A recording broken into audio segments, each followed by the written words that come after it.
Hi there, I'm John at John's Carnivorous Plants, and this is my indoor carnivorous plant nursery.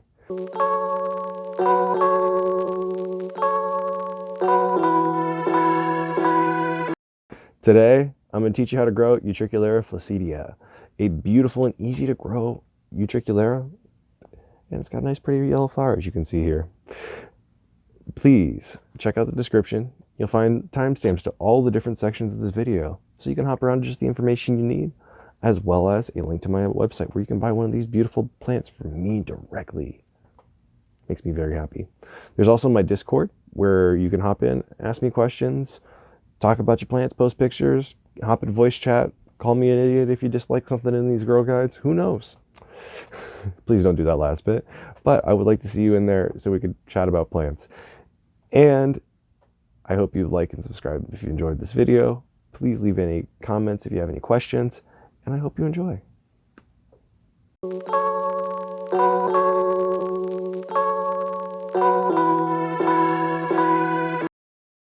The first and most important point to cultivating any carnivorous plant is climate.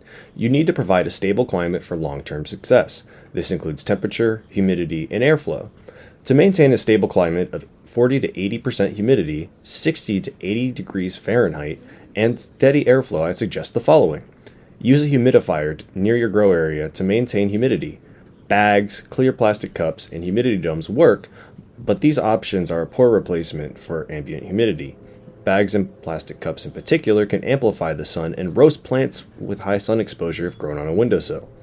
Use a space heater or air conditioner to keep your temperature between 65 to 80 degrees Fahrenheit. Going too far out of this temperature range can cause stress to the immune systems of the plants and lead to more fungal and pest infections.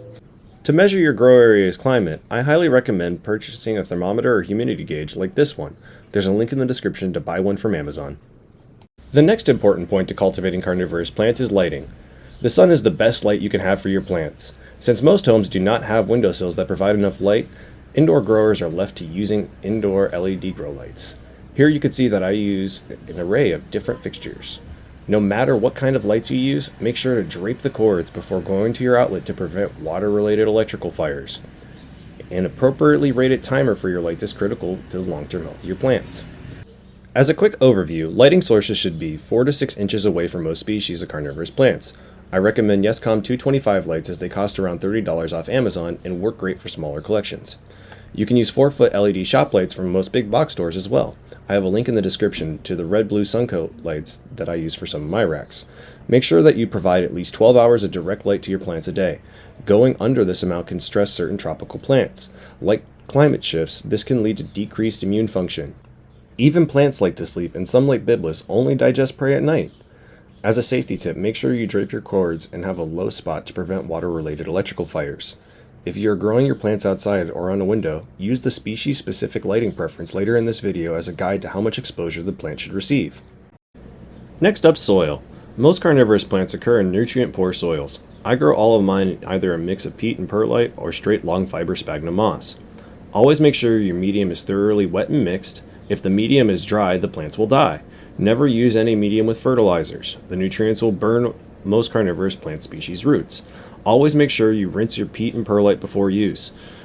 And lastly, if you do not want to make your own mix, I sell pre-made carnivorous plant medium packs on my website. There's a link in the description. One of the most common questions I see is how do I mix my medium?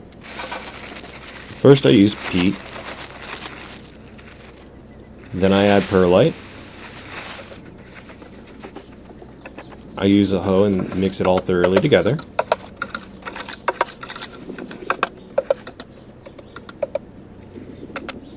I then take my pots, fill it thoroughly to the top, and give it a slight pat down.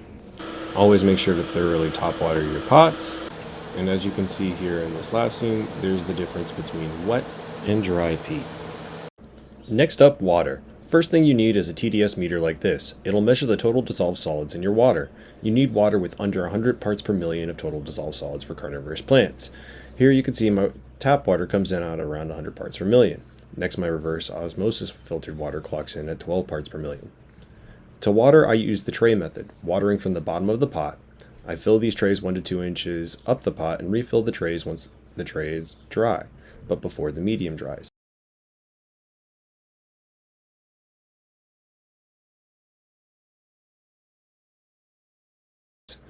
For a quick overview, make sure to have a TDS meter and only use water under 100 parts per million of total dissolved solids. Tap water is usually unusable, so make sure to test it before use. Distilled water from a grocery store, pharmacy, or other store will work. Nursery water will also work. Water from an air conditioner or dehumidifier can be used, but is not recommended for the long term. Use the tray method of watering. Make sure the water is at least 1 inch from the bottom of the pot. If the soil dries, the plant dies. Top water all plants except Pinguicula and some small rosette Drosera every 2 months to prevent mineral buildup, promote oxygen exchange, and prevent most fungal growth. Lastly, to fertilize or feed carnivorous plants, I use Maxi 16-16-16 fertilizer and apply it as a foliar feed. You can mix a small amount with water and use an eyedropper or pipette, but I prefer to use a mixing bottle. I'll take small amounts on a plant tag and shake vigorously to mix.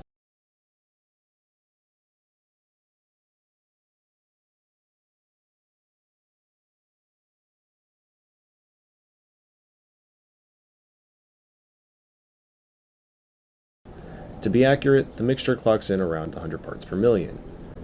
I mist the plant's foliage thoroughly for about 30 minutes before lights go off every 2 weeks.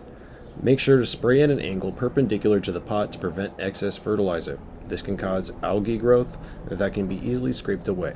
Utricularia can be fed by spraying the topsoil, but back off if you see algae mats forming.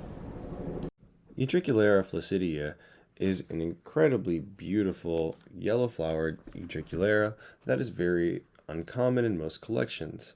It is a rather unusually shaped yellow flower compared to most of the other terrestrial Utricularia you'll find with the yellow flower, so it stands out a little bit. As you can see, it's kind of twisted up and has a little bit of a taller flower for a terrestrial Utric because it's been growing into the lid of my tray. Overall, very easy to grow species, and I recommend it to anyone looking to get into Utricularia.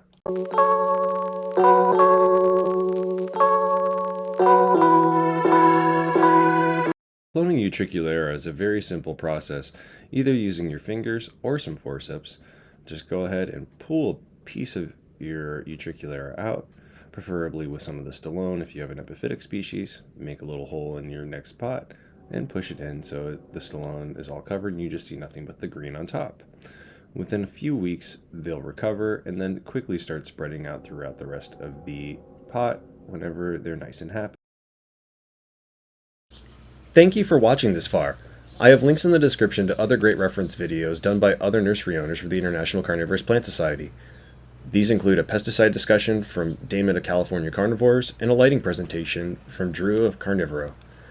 There's also a link to Barry Rice's Carnivorous Plant FAQ, which has been invaluable to my own learning. Once again, if you want to try growing carnivorous plants or expand your collection, check out my website. Please like this video and subscribe to my channel for more carnivorous plant content. I wish you happy growing and great success. Thanks again.